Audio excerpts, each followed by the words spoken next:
सपनों के जाल में बसी एक सर्द रात थी जब ममता ने पहली बार अपने बेटे सौरभ के लिए डर महसूस किया। वो डर जो किसी मां के दिल में कभी नहीं आना चाहिए। वह था एक अदृश्य साया जो उसकी खुशहाल जिंदगी को धीरे धीरे निगल रहा था। ममता के दिल में सिर्फ एक ही सवाल था, क्या उसे अपने बेटे को खोना पड़ेगा? ममता का जीवन आसान नहीं था। वह एक छोटे से गांव में अपने पति अरुण और बेटे सौरभ के साथ रहती थी। अरुण एक साधारण आदमी था जो कृषि कार्य करता था और उसकी मेहनत से घर की जरूरतें जैसे तैसे पूरी हो जाती थीं। ममता ने हमेशा घर की स्थिति को बेहतर बनाने का सपना देखा था, लेकिन अपनी ख्वाहिशों को सीने में दबाए रखा। उसका सारा ध्यान सौरभ की पढ़ाई और खुशियों में था। लेकिन अरुण के साथ कुछ था जो ममता को अक्सर परेशान करता था। वह शख्सियत में बहुत चुप था, कभी भी अपनी बातें किसी से नहीं करता। गांव में उसकी एक खामोशी की हवा सी थी। लोग कहते थे, अरुण का दिल साफ है, लेकिन वो जो छुपाता है वो कोई नहीं जानता। ममता हमेशा समझ नहीं पाती थी कि उसका पति इतना चुप क्यों रहता था। सौरभ का बचपन बहुत ही साधारण था, लेकिन उसकी आंखों में एक ऐसी चमक थी जो ममता को हर रोज उसकी उम्मीदों को बढ़ाने की वजह देती थी। सौरभ का भविष्य मां के लिए सबसे महत्वपूर्ण था। वह चाहता था कि उसका बेटा शहर जाकर अच्छा डॉक्टर बने, लेकिन उसका पति अरुण हमेशा कहता था, हम गरीब हैं ममता, शहर में जाने का सपना देखना भी मूर्खता है। समस्या तब शुरू हुई जब सौरभ का नाम गांव में कुछ अजनबी लोगों के साथ जुड़ा। ममता ने ध्यान नहीं दिया, लेकिन उसकी एक मां को शक था। उसे कुछ एहसास हुआ कि सौरभ कुछ छुपा रहा है। यह भावना उसे हर दिन चुराती चली गई। वह लगातार उससे सवाल करती रही, लेकिन सौरभ किसी भी सवाल का सीधा जवाब नहीं देता था। ममता को एक दिन अरुण से एक ऐसी बात सुनने को मिली जो उसके जीवन को पूरी तरह से बदल सकती थी। अरुण ने बताया कि उसे अपने पुराने दोस्तों से कुछ बहुत बुरी खबरें मिली थीं, जिनका संपर्क सौरभ के साथ था। यह खबर ममता को झकझोर कर रख दी थी। वह जानने के लिए तड़प उठी कि उसका बेटा आखिर किस राह पर चल पड़ा है। सौरभ का जीवन एक ऐसी सच्चाई में उलझा हुआ था जिसे जानकर ममता के पैरों तले जमीन खिसक गई। उसका बेटा जो दिन रात अच्छे कामों में व्यस्त रहता था, असल में एक खतरनाक गिरोह का हिस्सा बन चुका था। ममता का दिल चीख रहा था, लेकिन उसे कोई रास्ता नहीं सूझ रहा था। एक रात ममता ने सौरभ से सीधे सवाल किया, क्या तुम सच में गिरोह में हो? सौरभ का चेहरा सफेद पड़ गया। उसने आंखें झुका लीं और धीरे से कहा, मां, मैं उस रास्ते पर नहीं जाना चाहता था, लेकिन अब मैं फंसा हुआ हूं। ममता को समझ में आ गया कि उसका बेटा एक बहुत बड़े अपराध की चपेट में आ चुका था। अब सवाल यह था कि वह उसे उस जाल से बाहर कैसे निकाल सकती थी। यह कहानी एक मां की लड़ाई है जो अपने बेटे को बचाने के लिए खुद को भी दांव पर लगा देती है। ममता की आत्मा दर्द में थी, लेकिन उसकी उम्मीदें जीवित थीं। वह जानती थी कि उसके बेटे के पास एक मौका है, लेकिन उसे पहले इस अंधेरे से बाहर निकालना होगा। सौरभ के खिलाफ कानून की ताकत भी थी, लेकिन क्या वह अपने बेटे को बचाने के लिए उन ताकतों का सामना कर सकती थी जो उसके खुद के घर में उसके खिलाफ खड़ी थीं? क्या ममता एक मां की तरह अपने बेटे को बचाने में सफल हो पाएगी या फिर उसका प्यार एक और बलिदान बन जाएगा। रिश्तों की छाया एक ऐसी कहानी है जो भावनाओं और अपराध की गहरी गलियों में डूबी हुई है।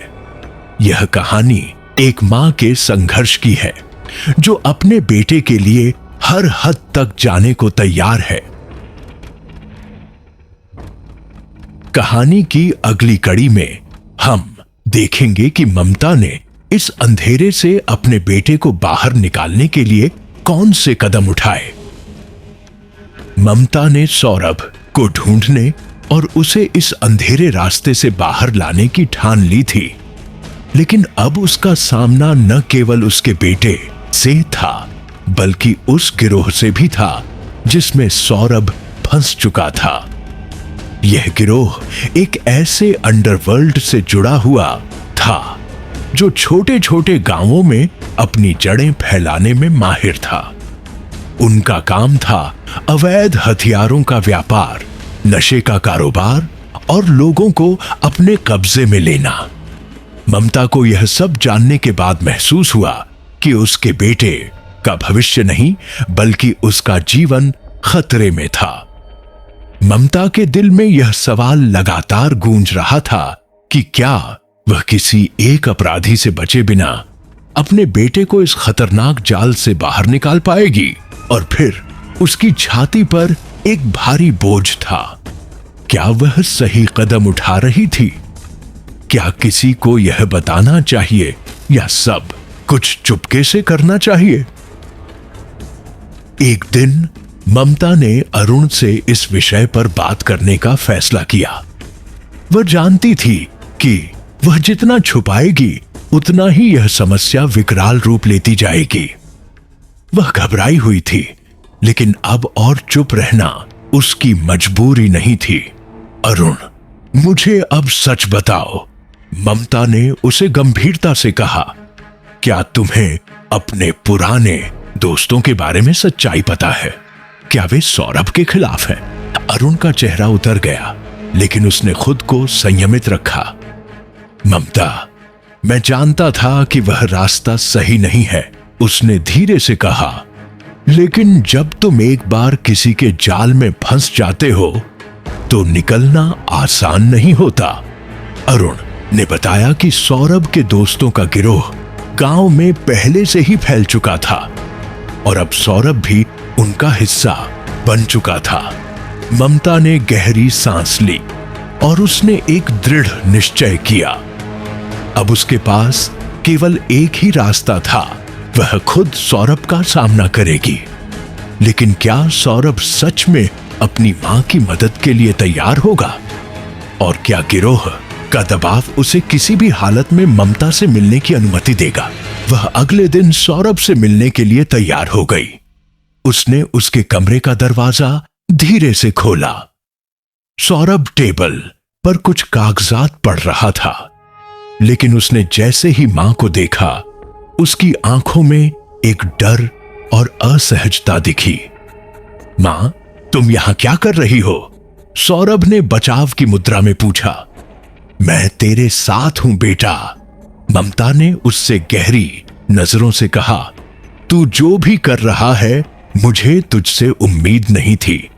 तू इस रास्ते पर क्यों चल पड़ा? सौरभ की आंखों में एक गहरी उदासी थी। मां, उसने धीरे से कहा, मैं जानता था कि तुम मेरी मां हो, लेकिन मुझे यह रास्ता मजबूरी में अपनाना पड़ा। ये लोग मेरी जान के पीछे हैं। अगर मैंने उनका कहना न माना तो वे मुझे या मेरे परिवार को नुकसान पहुंचाएंगे। ममता ने उसके शब्दों को सुना और महसूस किया कि सौरभ अब अपने फैसले पर पछताया था, लेकिन वह जिस जाल में फंसा था उससे बाहर आना आसान नहीं था। उसने अपने बेटे से वादा किया, मैं तुझे इस रास्ते से निकाल लाऊंगी, चाहे जो भी हो। लेकिन यह आसान नहीं था। ममता को समझ में आ गया कि उसे सिर्फ सौरभ के साथ नहीं बल्कि गिरोह के खिलाफ भी लड़ाई लड़नी पड़ेगी। उसने पहले कदम के रूप में अपने पुराने गांव के कुछ विश्वसनीय लोगों को मदद के लिए बुलाया। उन्हीं के जरिए उसने पुलिस से संपर्क किया, लेकिन ममता जानती थी कि पुलिस की मदद से यह लड़ाई जीती नहीं जा सकती। उसे किसी ऐसे इंसान की जरूरत थी जो इस जाल में पहले फंसा हो और जो अब बाहर आ चुका हो। काफी खोजबीन के बाद ममता को एक आदमी मिला, राजीव। वह खुद एक समय में उसी गिरोह का हिस्सा था, लेकिन अब वह एक शांतिपूर्ण जीवन जीने की कोशिश कर रहा था। उसने ममता को बताया कि इस गिरोह के सदस्य कैसे काम करते हैं, उनके पैटर्न क्या हैं, और सबसे महत्वपूर्ण यह था कि इस जाल से बाहर निकलने का एक ही तरीका था, सीधे उस गिरोह के सरगना से मिलना। राजीव ने ममता को एक योजना दी। तुम्हें उसे सच्चाई बतानी होगी ममता, उसने कहा। अगर तुम उसे बता सको कि तुम और तुम्हारा बेटा उससे डरते नहीं हो, तो वह शायद तुमसे समझौता करने के लिए तैयार हो जाए। ममता ने योजना को स्वीकार किया और एक रात तय की कि वह गिरोह के सरगना विक्रम से मिलेगी। यह एक खतरनाक कदम था, लेकिन उसकी आंखों में अपने बेटे के लिए प्यार था। मैं अपने बेटे को बचाकर रहूंगी, ममता ने ठान लिया। यह लड़ाई एक मां और एक अपराधी गिरोह के बीच की थी। ममता को पूरी उम्मीद थी कि वह इस अंधेरे से अपने बेटे को बाहर निकालने में सफल होगी, लेकिन विक्रम के सामने खड़े होकर क्या वह सच में उसे मात दे पाएगी? क्या सौरभ को बचाने का उसका सपना सच होगा, या वह खुद भी इस खतरनाक खेल में फंस जाएगी? कहानी की अगली कड़ी में ममता की मुलाकात विक्रम से होगी और यह पता चलेगा कि उसकी रणनीति कितनी सफल होती है।